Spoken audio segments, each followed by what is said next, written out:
Detektif yang hilang. Detektif Hendra Purnomo menghilang saat menyelidiki kasus yang sulit. Temannya, Detektif Dava, tahu kalau semua itu didalangi oleh salah satu rekan mereka. Saat Dava datang ke rumah Hendra, istri Hendra memberinya catatan, lalu bilang, "Hendra memintaku menyerahkan ini padamu kalau dia mengalami sesuatu. Tolong carikan suamiku." Di dalamnya cuma tertulis 4 angka. 3, 6, 1, 9. Dava mulai menginterogasi para rekannya.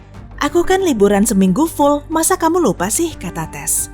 Jaka terlihat khawatir, lalu menyahut, "Aku belum lihat dia belakangan ini. Aku khawatir nih dia kenapa-napa." Dan Nora menjawab, "Saya kan cuma magang. Detektif Hendra memberi saya tugas, jadi saya sibuk menyelesaikannya." Dava berpikir sejenak, lalu melihat ke catatan itu lagi. "Ah, dia tahu pelakunya. Kamu punya 7 detik untuk menebaknya juga."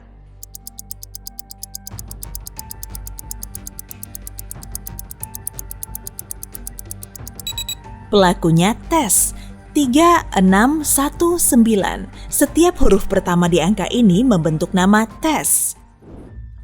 Tersangka utama. Suatu malam, Emma keluar dari kafe miliknya untuk membuang sampah. Sesaat sebelum kembali masuk, dia melihat sesuatu di balik tong sampah. Rupanya sesosok wanita muda yang pingsan. Emma segera mendekatinya. Tas dan ponsel wanita itu tergeletak di dekatnya. Orang pertama di daftar kontaknya bernama Kakak Zeyeng. Saat Emma menelepon nomor itu, suara seorang wanita menyapanya. "Saya lihat adik Anda pingsan di jalan. Kepalanya sepertinya memar. Ya ampun, kasihan adikku. Oke, saya segera datang." Kemudian Emma menghubungi polisi. Si kakak dan polisi datang bersamaan. "Tangkap wanita ini, dialah pelakunya," seru Emma sambil menunjuk pada si kakak. Kenapa dia berkata begitu?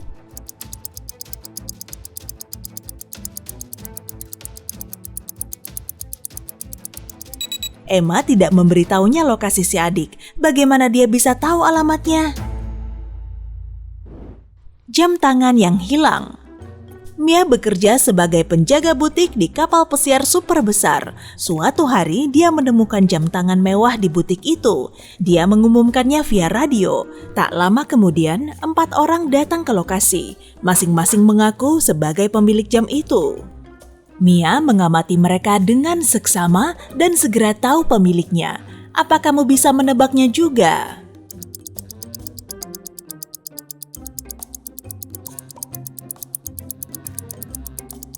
Tangan si pria dewasa memang belang dengan garis jam tangan, tapi belangnya tidak cocok dengan jam tangan yang dia temukan. Si wanita muda pakai jam di tangan kirinya. Tak perlu pakai jam lagi kan? Si wanita tua sepertinya agak linglung, anjingnya pakai jam tangan di lehernya. Jadi jamnya pasti milik anak kecil itu. Teka-teki nenek.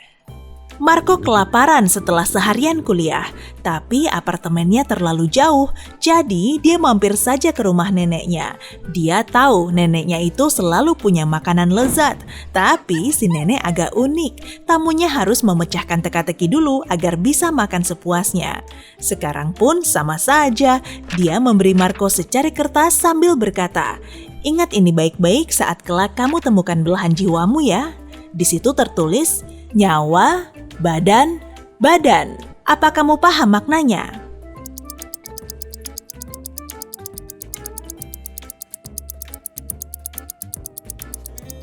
Satu nyawa, 2 badan, sehidup semati. Romantis amat sih. Ilmuwan misterius. Jihan main taruhan dengan temannya. Dia harus masuk rumah kosong yang ada di tengah kota saat malam hari. Rumah itu tidak ditinggali dan seharusnya segera dirobohkan. Tapi menurut rumor yang beredar, ada ilmuwan nyentrik yang memakai bangunan itu sebagai laboratoriumnya. Sekitar jam 3 pagi, Jihan datang ke bangunan besar itu. Pintunya agak terbuka. Dia masuk dan melihat lorong gelap yang besar. Saat lampunya tiba-tiba menyala, Jihan melihat pria aneh berbaju lab. Dia cuma berdiri sambil menatap Jihan, kemudian berkata, "Halo, saya Dr. Clark." Pasti bohongan," sergah Jihan. "Kok dia bisa tahu?"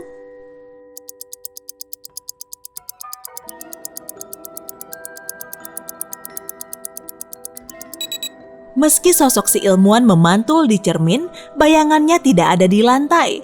Yah, cuma hologram. Insiden di studio tari. Suatu hari, pemilik studio tari menemukan instruktur Dylan pingsan di lantai. Kepalanya telah dipukul seseorang. Polisi segera datang dan menginterogasi semua pekerja dan pengunjung studio. Petugas berhasil mengumpulkan 3 tersangka. Claudia, seorang pengunjung tetap, mengatakan dia tidak datang ke studio beberapa hari belakangan karena sedang berlibur ke pantai. Nathan, instruktur lainnya, menjelaskan kalau temannya menelepon untuk meminta bantuannya, jadi dia sudah meninggalkan studio saat Dylan datang. Layla, pacar Dylan, mengaku kalau mereka telah bertengkar pagi itu, tapi kemudian dia pergi ke rumah sahabatnya untuk curhat. Polisi langsung mengetahui siapa yang memukul Dylan.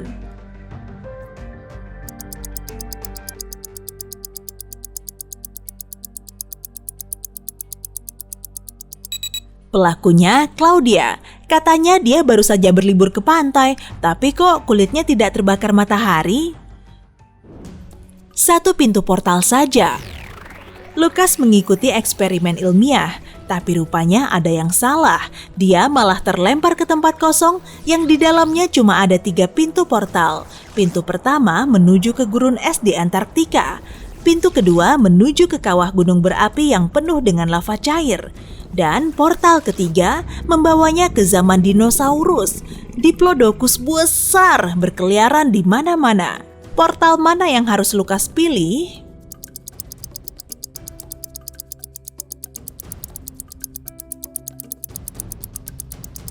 Dia akan langsung membeku di gurun es.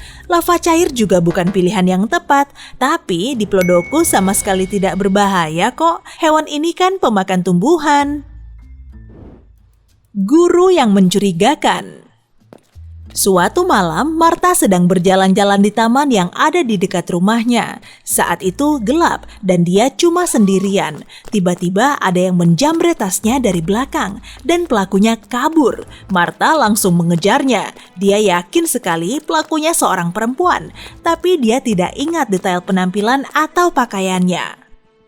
Wanita itu kabur ke gedung sekolah. Saat Martha masuk ke dalamnya, dia melihat 3 guru. Dengan mengamati mereka lekat-lekat, Martha langsung tahu penjamret tasnya. Apa kamu juga tahu?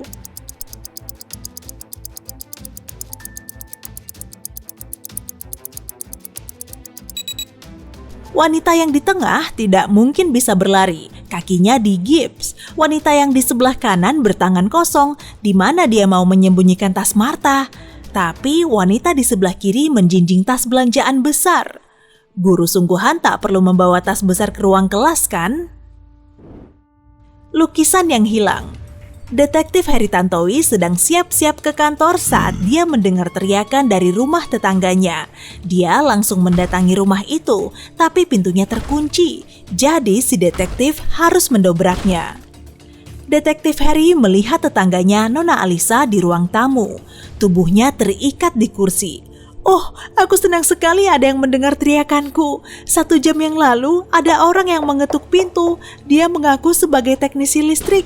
Begitu aku persilahkan masuk, dia malah mengikatku dan mengambil semua lukisan berharga warisan dari kakekku. Lalu kabur dan meninggalkanku di sini. Detektif Heri terpaksa menahan Nona Alisa karena telah mengarang cerita soal pencurian itu. Kok dia bisa tahu ya?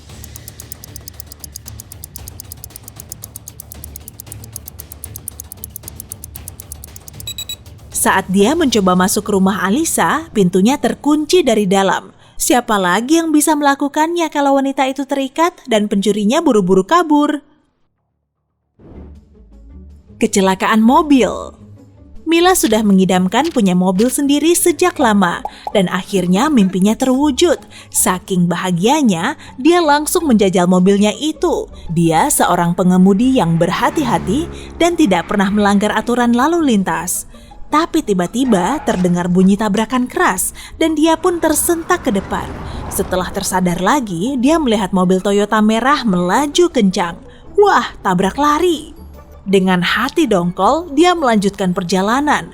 Tapi 10 menit kemudian, dia lihat Toyota merah yang sama terparkir di sebuah kafe. Mila langsung masuk dan melihat 3 pengunjung di dalamnya. Dia tidak perlu waktu lama untuk mengetahui siapa yang menabrak mobilnya.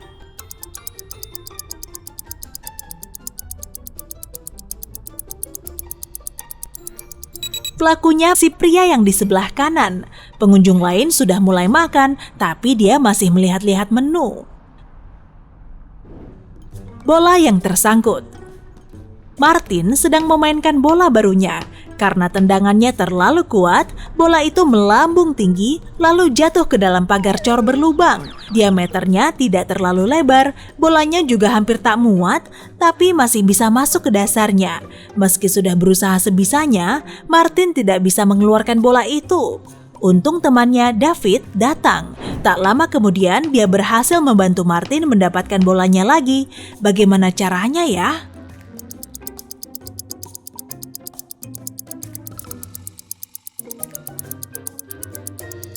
David memakai selang yang ada di dekat situ. Dia mengisi pagar itu dengan air sehingga bolanya mengambang ke atas. Hey, jika kamu belajar hal baru hari ini, klik tombol suka di video ini lalu bagikan pada teman-temanmu. Inilah beberapa video menarik lainnya yang bisa kamu tonton. Klik saja video di salah satu sisi layar. Dan ingat, tetaplah di sisi terang kehidupan.